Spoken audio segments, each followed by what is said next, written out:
Bienvenue à vous dans cette nouvelle vidéo d'actualité auto, celle du samedi 14 février 2026. Aujourd'hui on va parler voitures électriques puisque leurs ventes mondiales ont chuté depuis le début de l'année. Ça sent pas très bon. On parlera également de BYD pour plusieurs actualités différentes, notamment parce qu'elle vient encore de réaliser une prouesse en ce qui concerne la recharge et l'autonomie de ses voitures électriques. On parlera également d'une nouvelle version de la Tesla Model Y ainsi que de ses tarifs qui vont faire très mal à la concurrence. Mais avant tout ça, je vais partager avec vous une bonne petite nouvelle. Il y en a pas souvent, donc quand il y en a une, faut la saisir. Rappelez-vous, il y a quelques semaines en vidéo, on avait parlé de Blackstar. C'est tout simplement le dernier fabricant français de pneus reconditionnés, fabricant qui est financièrement actuellement au bord du gouffre. Ça va pas du tout. La bonne nouvelle, c'est que pour lui éviter une faillite ou une fermeture définitive, le gouvernement français a finalement décidé de lui donner un petit coup de pouce financier. Ça se traduira dans les faits par 6 € supplémentaires empochés par Blackstar à chaque fois qu'elle réussira à vendre en France un pneu reconditionné. D'après Blackstar, ça représente un coup de pouce financier de 4 millions d'euros par an. Le patron de l'entreprise a quand même expliqué que c'était un bon début, mais que ce ne serait peut-être pas suffisant. On va maintenant attaquer les gros sujets de cette vidéo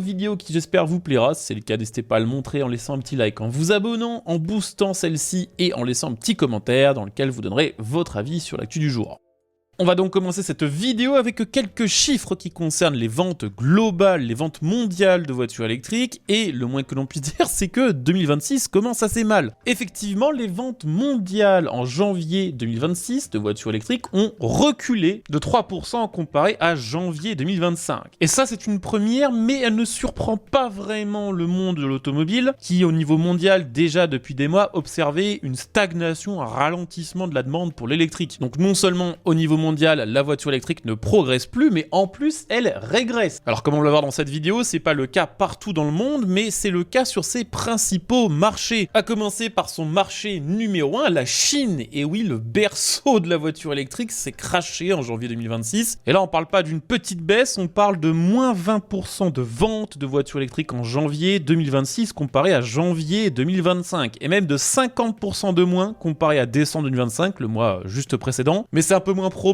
puisque historiquement décembre c'est un bon mois de vente automobile en Chine et janvier historiquement c'est pas terrible. Donc comparer janvier 2026 à janvier 2025 est un peu plus intéressant et 20% de ventes en moins c'est colossal. C'est quand même 643 000 exemplaires. Alors pourquoi en Chine on observe une telle baisse? Tout simplement parce qu'une partie des subventions à l'achat de voitures électriques ont disparu et que la TVA dont étaient jusqu'ici complètement exemptées les voitures électriques est passée donc de 0% à 5%. Alors c'est toujours moins que les 10% sur les voitures thermiques ou hybrides, mais entre la disparition des subventions et ces nouvelles taxes, forcément, le marché a freiné et freiné très fort. Donc c'est moins 20% et c'est surtout le pire mois enregistré en Chine pour la voiture électrique depuis près de 2 ans. Du côté des États-Unis et du Canada, la baisse des ventes de voitures électriques est encore plus colossale, c'est moins 33%. Là aussi, comparé à janvier 2025, la baisse aux États-Unis, elle est explicable par à peu près les mêmes raisons d'ailleurs qu'en Chine. C'est que le gouvernement Trump a supprimé les incitations fiscales à l'achat de voitures électriques, en gros l'équivalent du bonus. Alors, c'est pas la seule raison, puisque aux États-Unis, le ralentissement du marché de la voiture électrique était déjà perceptible depuis 2024 parce qu'il y a toujours de nombreux freins à l'achat de voitures électriques, entre l'autonomie qui est souvent trop faible pour un pays qui est gigantesque, les temps de recharge qui sont toujours très élevés dans une société où on n'a pas de temps à perdre, et le manque d'infrastructures de recharge, puisque le maillage en termes de bornes de recharge aux États-Unis est beaucoup moins dense qu'en Europe. Proportionnellement, c'est plus dur de trouver une station de recharge. Donc c'est moins 33% avec un niveau de vente de voitures électriques qui est revenu à celui qu'on connaissait là-bas au début de l'année 2022. Le seul gros marché où la voiture électrique a progressé en janvier 2026, c'est l'Europe, avec une augmentation des ventes de 24%, avec 320 000 immatriculations.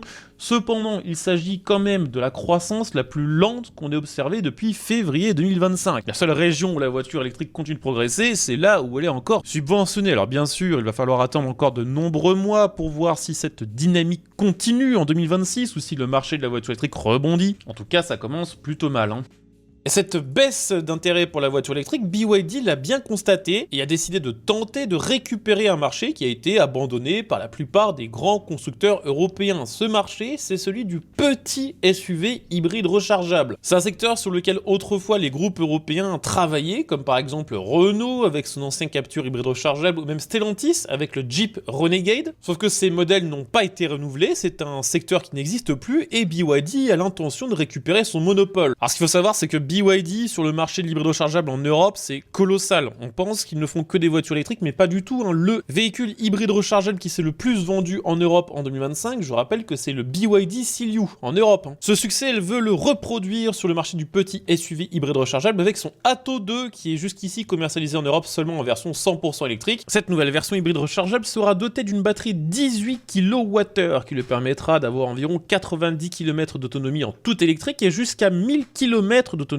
totale. Tout ça reposera sur un moteur essence 1,5 litre 4 cylindres qui a une double utilité parce qu'il peut entraîner directement les roues et fonctionner comme une hybride rechargeable tout à fait traditionnelle, mais il peut aussi utiliser le carburant pour fabriquer l'électricité comme un générateur électrique et recharger directement la batterie pour continuer de rouler en mode 100% électrique. Selon la version, la puissance variera entre 164 chevaux et 209. À l'intérieur, on retrouve tout un tas d'équipements modernes comme l'écran 8 pouces pour le compteur et les informations de conduite, un écran central de 12,8 pouces et un système d'infotainment basé sur l'IA générative. Alors déjà, il va être seul sur son marché, mais en plus de ça, les tarifs estimés à son lancement par BYD sont ultra agressif. Elle veut vendre cet hybride rechargeable au prix d'un hybride européen traditionnel et elle estime qu'il pourrait arriver sur le marché à un tarif situé aux alentours des 22 à 25 000 euros. Chose assez intéressante, les premiers exemplaires de ce Atto hybride rechargeable seront made in China. La Commission européenne ayant imposé des taxes uniquement sur les voitures électriques made in China, celle-ci étant une hybride, elle devrait pouvoir arriver en Europe sans surcoût majeur et de toute façon, au bout de quelques mois, la production sera transférée dans une usine européenne en Hongrie. Donc là, la question se posera même plus.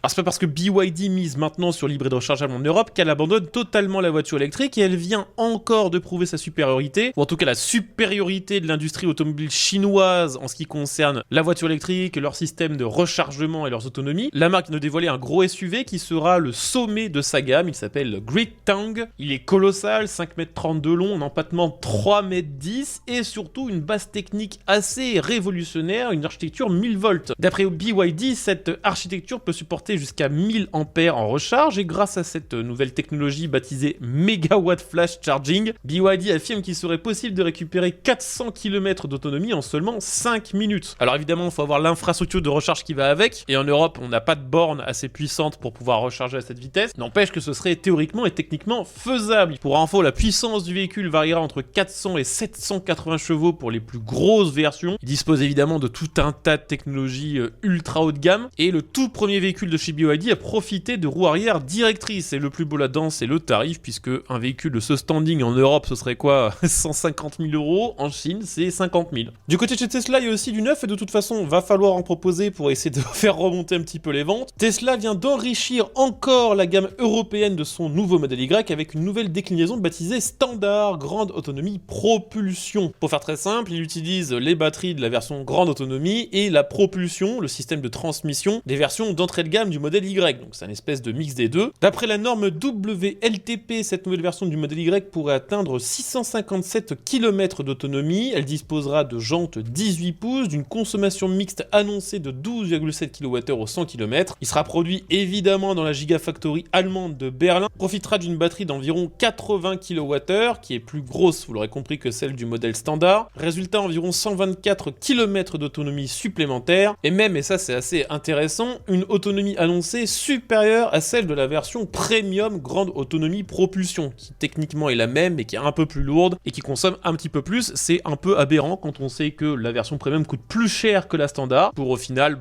moins bien en termes d'autonomie. Côté recharge, cette nouvelle version profitera d'une puissance maximale de 250 kW sur superchargeur Tesla, contre 170 pour la version standard classique, ce qui est déjà pas si mal, au vu du réseau de bornes de recharge. Dans les meilleures conditions, jusqu'à 270 km d'autonomie pourrait être récupéré en 15 minutes et les performances mesurées en termes d'accélération et de vitesse sont les mêmes que pour la version propulsion standard, à savoir 0 à 100 km/h en 7 secondes. À l'intérieur, on retrouve un écran central de 15,4 pouces, des sièges avant chauffants, l'autopilote standard et un coffre dont le volume peut atteindre 2123 km, siège rabattu. Par contre, comparé à la version premium propulsion, il n'y a pas d'écran à l'arrière, il n'y a pas de toit vitré, il n'y a pas d'éclairage ambiance, les sièges sont en tissu, le système audio est simplifié, les sièges ventilés ne sont pas disponibles disponibles, ni les sièges chauffants à l'arrière, ni l'isolation renforcée, ni encore les suspensions sport qui restent, elles, réservées à la version premium. Alors bien sûr, tout ça, ça a un prix, 44 900 €. C'est la deuxième finition la moins chère de la gamme, c'est quand même 5 000 € de plus que la toute première, qui est la version propulsion avec la petite autonomie, qui fait 120 km de moins, vous l'aurez compris, en autonomie. Donc on verra si ce ratio kilomètre-prix particulièrement agressif lui permet de remonter un petit peu la pente descendante sur laquelle Tesla est actuellement. Ça on verra. En attendant, on a fait le tour pour la vidéo du jour, j'espère bien sûr qu'elle vous aura intéressé. C'est le cas, je compte sur vous pour le montrer en laissant un like, en vous abonnant et en soutenant ma chaîne via le bouton rejoindre. On se retrouve dès demain pour une nouvelle vidéo, la dernière de cette semaine. En attendant, portez-vous bien, ciao.